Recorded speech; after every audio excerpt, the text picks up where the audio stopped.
आप सबका इस नई कहानी में स्वागत है। दोस्तों, आज मैं आपको एक कहानी सुनाने जा रही हूँ। इस कहानी के माध्यम से आज आप यह समझ जाएंगे कि कर्म क्या होता है, क्योंकि हर एक इंसान का कर्म ही उसे सुख और दुख का भागी होता है। सही कर्म उसके सुख का भागी होता है और गलत कर्म उसके दुख का भागी होता है। एक बार की बात है, महात्मा गौतम बुद्ध जी के एक शिष्य ने यह प्रश्न किया कि हे भगवान, कर्म क्या है। महात्मा गौतम बुद्ध जी मुस्कुराए और उन्होंने जवाब दिया, वत्स, मैं तुमको एक कहानी सुनाने जा रहा हूँ। इस कहानी के माध्यम से तुम सभी शिष्य यह समझ जाओगे कि कर्म क्या है। एक राजा था। वह अपनी मंत्री के साथ देश का भ्रमण करने निकला। भ्रमण करते करते राजा और मंत्री एक बाजार में पहुंच गए। उस बाजार में राजा का ध्यान एक दुकानदार के ऊपर गया। उस दुकानदार को देखते ही राजा के मन में न जाने क्यों यह विचार आया कि मैं इस दुकानदार को कल फांसी की सजा दे दूं। यह बात राजा ने अपनी मंत्री को बताया। मंत्री कुछ बोले उससे पहले राजा उस दुकानदार की दुकान के सामने से आगे निकल चुके थे और दूसरी बातें करने लगे। मंत्री बहुत ही चिंतित हो गया। यह बात समझ नहीं पा रहा था कि दुकानदार की गलती क्या है। दुकानदार से बिना कुछ बात किए, बिना कुछ सोचे समझे महाराज ऐसा फैसला लेने के बारे में क्यों सोच रहे हैं। राजा और मंत्री भ्रमण करने के बाद राज दरबार वापस चले गए। मंत्री को रात भर नींद नहीं आई। सुबह जगने के बाद मंत्री एक साधारण प्रजा का रूप बनाकर उस दुकानदार के पास गया और उस दुकानदार से पूछा, तुम क्या बेचते हो। दुकानदार ने जवाब दिया, मैं चंदन की लकड़ी बेचता हूँ। फिर मंत्री आसपास के लोगों से दुकानदार के बारे में पूछना शुरू किया। सबने जवाब दिया कि दुकानदार किसी से बोलता नहीं है, हमेशा दुखी रहता है। मंत्री को बात समझ में आ गई। मंत्री फिर वापस दुकानदार के पास गया और उस दुकानदार से पूछा, तुम दुखी क्यों रहते हो। दुकानदार ने बताया, मैं दुखी इसलिए रहता हूँ क्योंकि मेरे दुकान पर लोग आते हैं, चंदन की लकड़ियाँ बहुत सूंघते हैं और बोलते हैं बहुत ही सुंदर है, बहुत ही अच्छी महक है, लेकिन कोई खरीदा नहीं है, इसलिए मैं बहुत दुखी रहता हूँ। मंत्री दुकानदार की बात सुनकर खुद भी भाव विभोर हो गया। कोई भी दुकानदार दुखी क्यों न हो अगर उसकी दुकान का कोई भी सामान खरीदा ना जाए, जबकि सामान में कोई भी कमी न हो। मंत्री सोचने लगा कि यह दुकानदार अपने दुखों के वजह से इतना दुखी रहता है, परंतु राजा इस दुकानदार को फांसी पर क्यों लटकाना चाहते हैं। अर्थात राजा के मन में आए हुए विचार का उत्तर अभी तक मंत्री को नहीं मिला था। मंत्री ने फिर दुकानदार से पूछा, भाई, तब तुम क्या करोगे अगर तुम्हारी दुकान की सारी चंदन की लकड़ियाँ ऐसे ही रखी रखी रह जाएंगी तो। दुकानदार ने गुस्से भाव में बोला, हाँ, मैं जानता हूँ मेरी चंदन की लकड़ियाँ ऐसे ही रखी रह जाएंगी, कोई नहीं खरीदेगा, इसलिए मैं सोचता हूँ कि हमारे देश का राजा जल्दी से मर जाए।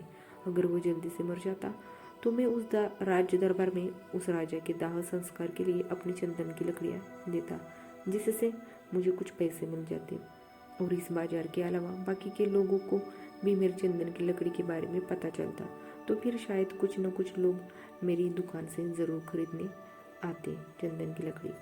मंत्री दुकानदार की बात सुनकर सब कुछ समझ गया और उसने मन में एक विचार आया। मंत्री ने दुकानदार से चंदन की कुछ लकड़ियाँ खरीदी। इस खरीदारी से दुकानदार को कुछ पैसे भी मिल गए और वह थोड़ा खुश भी हो गया। मंत्री चंदन की लकड़ियों को लेकर वापस राज दरबार चला गया। राज दरबार पहुंचकर मंत्री ने उन चंदन की लकड़ियों को राजा के समक्ष रख दिया और बोला कि हे राजन, ये चंदन की लकड़ियाँ उसी दुकानदार ने आपको भेंट दिया है जिस दुकानदार को आप फांसी देने के लिए सोच रहे थे। राजा उन चंदन को सूंघने तथा सूंघने के बाद बड़े ही प्रसन्न हुए। उन्होंने कहा, यह चंदन की लकड़ियाँ बहुत ही जल्द ज़्यादा खुशबूदार है। दुकानदार की इस अनोखी भेंट से राजा बहुत खुश हुए और मंत्री को कुछ सुवर्ण मुद्राएं दी तथा बोले, जाओ उस दुकानदार को ये सुवर्ण मुद्राएं इनाम में देना और बोलना कि आज के बाद महल में जब कभी भी चंदन की लकड़ी की जरूरत पड़ेगी तब तुम्हारे दुकान से ही चंदन की लकड़ी ली जाएगी।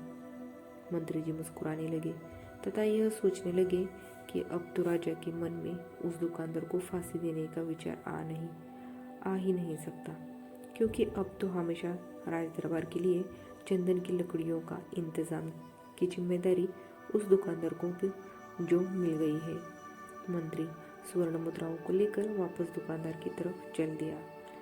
इधर राजा इस विचार में पड़ गए कि वह दुकानदार तो बड़ा ही अच्छा इंसान है। जिस वक्त मैं उसके बारे में यह सोच रहा था कि मैं इसको कल फांसी दे दूं, तब शायद उसके मन में उस समय यह विचार चल रहा था कि राजन पहली बार मेरे दुकान के सामने आए हैं, क्यों न मैं उनका अपने दो सुंदर और खूबसूरत लकड़ियों को भेंट करूं। और आज उसने मुझे भेंट भी किया। बेवजह मैं उसको फांसी देने के बारे में सोच रहा था। इधर मंत्री दुकानदार के पास पहुंच गया। मंत्री ने राजा के द्वारा दी गई स्वर्ण मुद्राओं को दुकानदार को देते हुए कहा कि जिन चंदन की लकड़ी को कल मैं खरीद कर लेकर गया था, उन चंदन की लकड़ियों को राजा ने बहुत पसंद किया और इनाम के तौर पर तुमको यह कुछ स्वर्ण मुद्राएं दी है। दुकानदार बहुत ही खुश होने लगा। साथ ही साथ मंत्री ने उस दुकानदार को यह भी बता दिया कि अब आज के बाद राज दरबार में जब कभी भी चंदन की लकड़ियों की ज़रूरत पड़ेगी तो सारी चंदन की लकड़ियाँ तुम्हारी दुकान से ली जाएगी। दुकानदार मंत्री की बात सुनकर बहुत ही खुश हो गया। मंत्री ने दुकानदार से पूछा, क्यों भाई, तुम तो राजा के बारे में इतना बुरा भला सोचते थे, लेकिन राजा ने देखो तुम्हारे कितना चिंता करते हैं। राजा कितने अच्छे हैं। राजा अपनी प्रजा के बारे में कभी भी गलत नहीं सोचते हैं। दुकानदार मंत्री की बात से सहमत हो गया और बहुत दुखी हुआ। दुकानदार मंत्री से बोला, मैं कितना गलत सोचता था राजा के बारे में। राजा तो बड़ी ही अच्छे निकले, बड़े ही भले राजा है। भगवान करे कि राजा की बहुत ही लंबी आयु हो। यह बात सुनकर मंत्री भी बहुत खुश हुआ। फिर मंत्री वहां से वापस राज दरबार को चला गया और यहीं पर महात्मा गौतम जी ने बुद्ध जी ने इस कहानी को समाप्त कर दिया। फिर अपने शिष्यों से पूछा कि अब बताओ कि कर्म क्या है। किसी शिष्य ने कहा, कर्म बोले हुए शब्द है। किसी शिष्य ने कहा, कर्म वाणी है। तो किसी ने कहा, कर्म सोच है। तो किसी ने कहा, कर्म भावना है। अपने सारे शिष्यों का जवाब सुनने के बाद महात्मा गौतम बुद्ध जी ने बताया कि कर्म हर एक इंसान की खुद के विचार होते हैं। हमारे विचार जैसे रहेंगे हम वैसे ही कर्म करेंगे और उन्हीं विचारों के द्वारा ही हुए कर्म हमारे सुख और दुख के लिए उत्तरदायी होंगे। अर्थात हमारे विचार अगर गलत है तो हमारे द्वारा की हुई कर्म भी गलत होगी तथा इसका परिणाम भी गलत निकलेगा। परिणाम स्वरूप हम दुखी रहेंगे। अगर हमारे विचार सही रहेंगे तो हम सही कर्म करेंगे। सही कर्म करेंगे तो फिर सही फल मिलेगा, जिससे हम सुखी रहेंगे। इस कहानी के माध्यम से हमने ये सीखा है कि अगर हमारे विचार सही रहेंगे, निष्पाप रहेंगे, तो उन्हीं निष्पाप और सही सोच की वजह से ली गई हर फैसला सही होगा।